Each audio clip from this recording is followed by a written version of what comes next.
हां, मग मी आपल्याला उद्या भेटायला येतो ना, जरा मग बोलता येईल सर. हां हां साहेब, मी नक्की येतो. आशीर्वाद असू द्या साहेब. थँक्यू साहेब, आभारी आहे.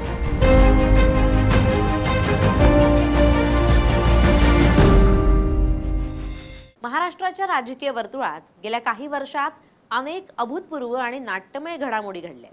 राजकीय समीकरण बदलणं, पक्षांतर होणं आणि अनपेक्षित आघाड्या तयार होणं हा राज्याच्या राजकारणाचा एक भागच बनलाय.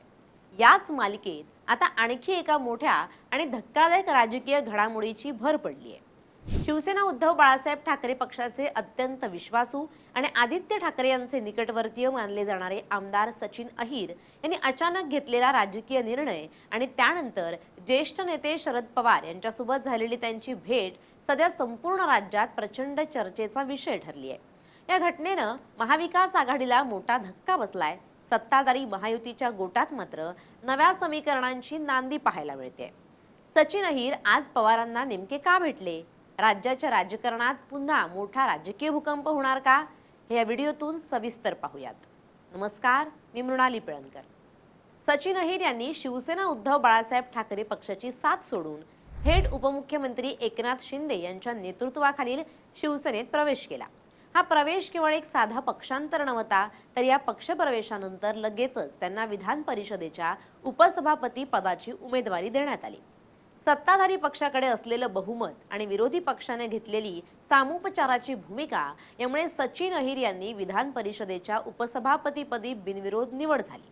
या मोठ्या यशानंतर राजकीय शिष्टाचाराचा भाग म्हणून किंवा पडद्यामागील नव्या राजकीय गणितांचा संकेत म्हणून सचिन अहिर यांनी थेट राष्ट्रवादी काँग्रेस शरदचंद्र पवार पक्षाचे राष्ट्रीय अध्यक्ष शरद पवार यांची भेट घेतली. या भेटीला अधिकृतपणे जरी सदिच्छा भेट असं नाव देण्यात आलं असलं तरी आगामी विधानसभा निवडणुकीच्या पार्श्वभूमीवर या भेटीचे अनेक राजकीय अर्थ काढले जात आहेत आणि यामुळे राज्यातील राजकीय वातावरण पूर्णपणे ढवळून निघालंय. या संपूर्ण घडामोडीची सुरुवात सचिन अहिर यांच्या अनपेक्षित पक्षांतरानं झाली. सचिन अहिर हे मूळचे राष्ट्रवादी काँग्रेस पक्षाचे नेते होते. मुंबईतील कामगार नेते म्हणून त्यांची मोठी ओळख होती आणि वरळी विधानसभा मतदारसंघात त्यांचा चांगला प्रभाव. गेल्या विधानसभा निवडणुकीपूर्वी त्यांनी राष्ट्रवादी काँग्रेस पक्षाला सोडचिठ्ठी देऊन शिवसेनेत प्रवेश केला. शिवसेना पक्षामध्ये फूट पडल्यानंतरही ते उद्धव ठाकरे आणि आदित्य ठाकरे यांच्यासोबत एकनिष्ठ राहिले होते. विधान परिषदेत पक्षाची बाजू मांडण्यात आणि मुंबईतील संघटनात्मक कामात त्यांचा मोठा वाटा होता. त्यामुळे ते अचानक उद्धव ठाकरे यांची साथ सोडून उपमुख्यमंत्री एकनाथ शिंदे यांच्या गोटात सामील होतील अशी पुसटशी देखील कल्पना कोणालाच नव्हती. सचिन अहिर यांच्या या निर्णयामुळे ठाकरे गटाला मुंबईत आणि विशेषतः वरळी मतदारसंघात मोठा फटका बसण्याची शक्यता वर्तवली जाते. सचिन अहिर शिंदे गटात सामील झाल्यानंतर सत्ताधारी महायुतीनं त्यांना तातडीनं विधान परिषदेच्या उपसभापती पदाची लॉटरी लावली. या पदासाठी निवडणूक जाहीर झाल्यानंतर महायुतीकडून अहिर यांचा अर्ज दाखल करण्यात आला. विरोधी पक्षाकडे पुरेसं संख्याबळ नसल्यानं आणि सभागृहाची परंपरा जपण्यासाठी ही निवडणूक बिनविरोध करण्याचा निर्णय घेण्यात आला.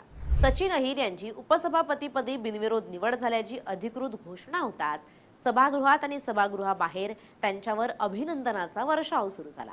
या अभिनंदनाच्या प्रवाहात सर्वात लक्षवेधी ठरला तो म्हणजे ज्येष्ठ नेते शरद पवार यांचा फोन. सचिन अहिर यांची निवड होताच शरद पवारांनी त्यांना स्वतः फोन करून त्यांचं अभिनंदन केलं आणि नवीन पदासाठी शुभेच्छा दिल्या.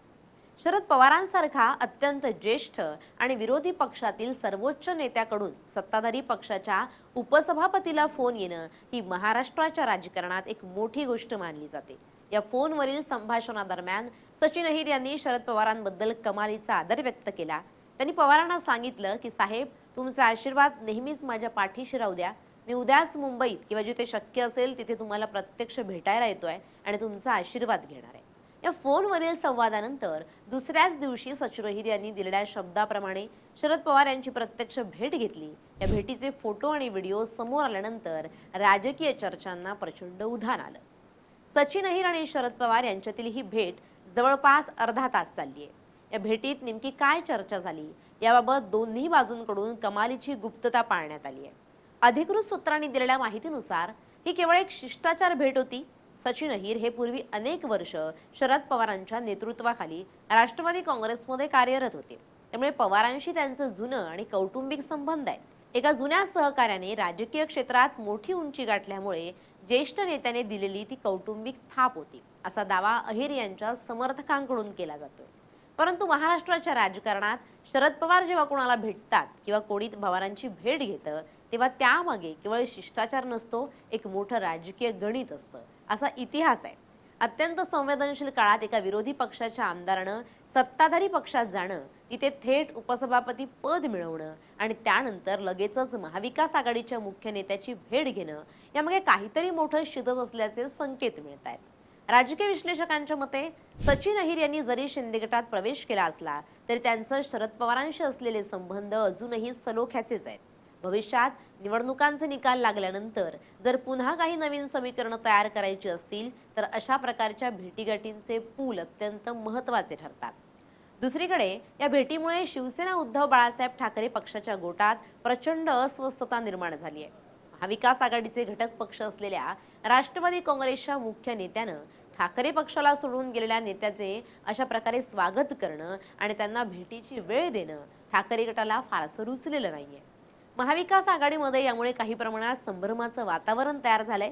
उद्धव ठाकरे यांचे अत्यंत विश्वासू असलेले नेते एका रात्रीत पक्ष बदलतात आणि दुसऱ्या दिवशी आघाडीच्याच दुसऱ्या नेत्याचा आशीर्वाद घेतात. यावरून आघाडीतील अंतर्गत समन्वयावर सुद्धा प्रश्नचिन्ह उपस्थित केलं जात आहे. या संपूर्ण प्रकरणाकडे एकनाथ शिंदे आणि देवेंद्र फडणवीस यांच्या महायुतीच्या दृष्टिकोनातून पाहिलं तर हा त्यांच्यासाठी एक मोठा राजकीय विजय मानला जातोय. महाविकास आघाडीतील एका मजबूत नेत्याला आपल्या बाजूला खेचून त्यांनी विरोधी पक्षाची शक्ती कमी केली आहे. तसंच सचिन अहिर यांच्या माध्यमातून त्यांना मुंबईतील मराठी मतदारांना आणि विशेषतः कामगार वर्गाला आकर्षित करणं सोपं जाणार आहे. अहिर यांच्या उपसभापती पदावरील निवडीमुळे विधान परिषदेतील महायुतीचं स्थान हे अधिक बळकट झालंय. सभागृहाचं कामकाज चालवताना सत्ताधाऱ्यांना याचा मोठा फायदा होणार आहे. एकंदरीत पाहता सचिन अहिर यांनी घेतलेला हा निर्णय आणि त्यानंतर झालेली शरद पवारांची भेट यामुळे महाराष्ट्राच्या राजकारणात सध्या काय घडतंय याचं चित्र अत्यंत गुंतागुंतीचं झालंय. ही भेट केवळ सदिच्छा भेट होती की यामागे काही नव्या गणितांची पायाभरणी होती, हे येणारा काळच ठरवेल. परंतु या एका घटनेनं राज्याच्या राजकारणातील अस्थिरता पुन्हा एकदा चव्हाट्यावर आणली आहे. Bureau report, LS Marathi.